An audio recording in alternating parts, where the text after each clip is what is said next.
Welcome to the deep dive. You're here, I imagine, because you want to get a real grip on some big ideas, maybe complex ones, without spending ages wading through books. And that's exactly the plan today. Right. So today we're tackling a word that might sound a bit old-fashioned, idolatry, but the perspective we're looking at is, well, pretty surprising. Definitely not what most people expect when they hear idolatry. Forget golden calves for a moment. Exactly. This view suggests idolatry is something much closer to home, maybe even something everyone engages in. Hmm.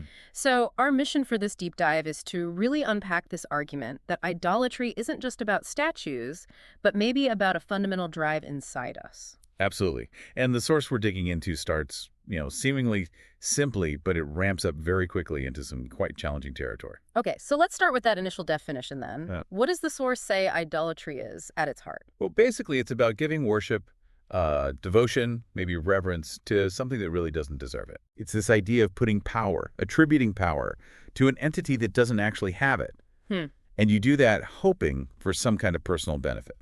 Right, like putting all your hope in a lucky charm thinking it has the power to change things when really it's just an object. Precisely. It's that mismatch, pouring energy into something powerless, Yeah. expecting a payoff that can't actually come from it. And this is where the first, maybe shocking claim comes in. This is it. The source just comes out and says it. All people are idolatrous. Whoa, okay. All people. How does it justify that? I mean, I don't think I'm worshiping anything I shouldn't be. Well, the argument hinges on what it identifies as the main idol for almost everyone, Which is our own self-will. self-will, meaning our own desires, what we want. Exactly. The idea is that pretty much everyone dedicates their life, consciously or not, to fulfilling their own will, their personal wants and ambitions. We work, we plan, we strive, all driven by this internal compass of what I want, what I need, what will make me happy. Okay, I can see that component of life, sure. We all have goals. But calling that idolatry, isn't that just being human, having drive? That's the twist. The source argues we treat this self-will as if it holds the ultimate key to happiness. Like if we Yeah. can just satisfy this desire or that ambition, then we'll finally achieve lasting contentment. Okay. And that belief, that attribution of ultimate power to our own desires, that's the act of idolatry, according to this perspective. We're Yes. worshiping the power of our own will to save us, essentially. And the source isn't exactly complimentary about this idol, is it? It calls self-will cruel, I believe. Yes, very much so. Cruel because it can never actually be satisfied. That's the core of the critique. Why not? Why can't it be satisfied? If I want a new job and I get it, isn't that satisfaction? Well, the source would argue that satisfaction is temporary. Desire, by its nature, is sort of endless. You get the job, and then maybe you want a promotion or a bigger house or a different challenge. Right. There's always something next. Exactly. So this idol of self-will keeps demanding more. It's never content. You can spend your whole life feeding it, working for it, believing happiness is just over that next hill. But you never quite get there. Or if you do, the feeling doesn't last. It's like trying to fill a leaky bucket. That's a great way to put it. It's seen as this ultimately futile chase, a waste of life's energy based on a deception. A deception run by our own minds, essentially. Yes, the self-will deceives us into thinking this time will be different. This achievement, this relationship, this possession will finally be the thing that brings lasting peace or happiness. But the source says it's structurally incapable of doing that. Okay, that's a powerful idea. And it doesn't stop there, does it? It extends this critique even into religious practice. It does. This is another potentially controversial part. The source looks at some religious figures or even practitioners and suggests that their worship isn't actually directed towards God or the divine, but is still fundamentally serving their own self-will. How so? How would that work? Well, the argument goes that someone might say, pursue religious leadership or advocate fiercely for certain doctrines, not purely out of devotion, but perhaps as a way to gain status, control, or fulfill a personal need for importance or validation. So God, or the idea of God, becomes a tool. In this view, yes, a tool used to satisfy the demands of their own self-will.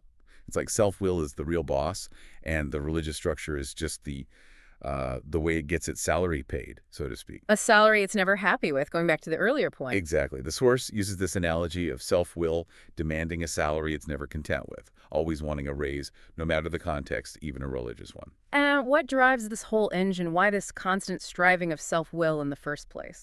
The source points to something deeper, a fundamental feeling of lack, a sense of being So it's separate, separate. Separate from what? separate from the whole, from the totality of reality, you might say. This feeling that I am an isolated individual, lacking something, needing something external to be complete. This feeling of incompleteness, this perceived void, is what fuels the self-will. Self-will then promises, follow me, get these things, achieve this status, and you'll fill that void. You'll be complete. But it's a false promise because the root cause is that feeling of separation itself. That's the argument. No amount of external stuff or achievement can fix that internal sense of being fundamentally separate or incomplete. You're trying to solve an internal problem with external solutions, which can't ultimately work. So the idolatry of self-will is sort of doomed from the start, powered by this illusion of lack. Does the source see any way out of this? It does offer a glimmer of hope, perhaps. It predicts that this form of idolatry, worshiping self-will, will eventually fail through the intellect. As our understanding grows, as we reason more clearly about reality and ourselves, the source believes we'll start to see through the illusion. Intellect will expose the untruth that satisfying self-will leads to lasting happiness. So understanding reality more deeply is the key. But then the source takes an even bigger leap, doesn't it? Uh-huh. This is probably the most radical claim. It argues that even worshiping God in the way many people understand it is also a form of idolatry. Yes. That's the Yeah. point that often stops people. It sounds counterintuitive, maybe even offensive to some. So what's the reasoning there? How can worshiping God be idolatry? It hinges entirely on the source's definition of God and the concept of separation we just discussed.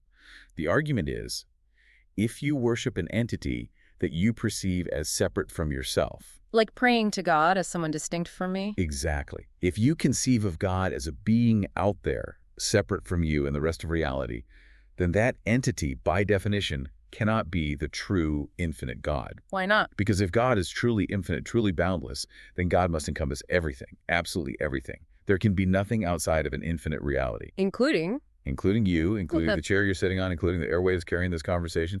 If God is infinite, then separation is an illusion. So the source defines the true God not as a separate being, but as the unity of reality from which nothing is separate, the underlying, interconnected wholeness of all existence. wow. Okay, so if that's God, then the act of worshiping a separate being. Is essentially worshiping a limited concept, a finite idea about God, not the infinite reality itself. It's attributing ultimate reality to something that is, by definition of being separate, less than ultimate. And that fits the source's initial definition of idolatry. Worshiping something that isn't the true source of power or reality. Precisely. If reality is one unified whole, then standing apart and worshiping a perceived part labeled God is based on a misunderstanding of that unity. It's like a wave in the ocean, building a shrine to the ocean, forgetting it is the ocean. That's a very different way of thinking about worship and divinity. So any conception of God as a distinct entity is, from this perspective, an idol. That's the logical conclusion of the source's argument, yes. A representation, perhaps a helpful one for some, but ultimately finite, and therefore in this specific framework, an idol if treated as the ultimate separate reality. And this leads into the final layer of this concept, right? About finite forms in general. Yes, it broadens out again. The final point is that considering any finite form of reality, whether it's a person, an object, an idea, a nation, anything limited and defined as superior or as capable of bestowing ultimate, lasting happiness is also a form of idolatry. So putting your ultimate faith in, say, romantic love, or accumulating wealth, or achieving fame. Or even adhering rigidly to one specific ideology as the absolute truth, anything finite. The source argues that true power, true reality, resides only in what it calls the first efficient cause. Which is that underlying unity again. Exactly. That unified essence of all reality, not in any specific limited piece or manifestation of that reality. So placing your ultimate hope for fulfillment in anything that is less than the infinite whole is, again, misplacing your worship. It's idolatry of the finite. Okay, let's try to wrap our heads around this whole arc. It's quite a journey. It really is. So the source starts by redefining idolatry away from just physical objects. First, the big claim.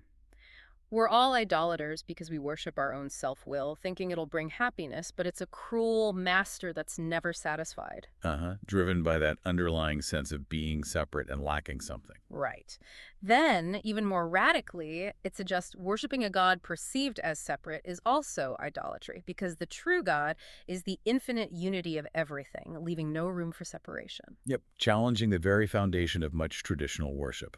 And finally, it says that elevating any finite thing, success, love, ideas, to the level of ultimate importance or source of happiness is also this kind of misdirected worship, this idolatry. That captures the core progression of the argument really well. Yeah, It's a sweeping critique, grounded in this idea of unity versus separation. it really is.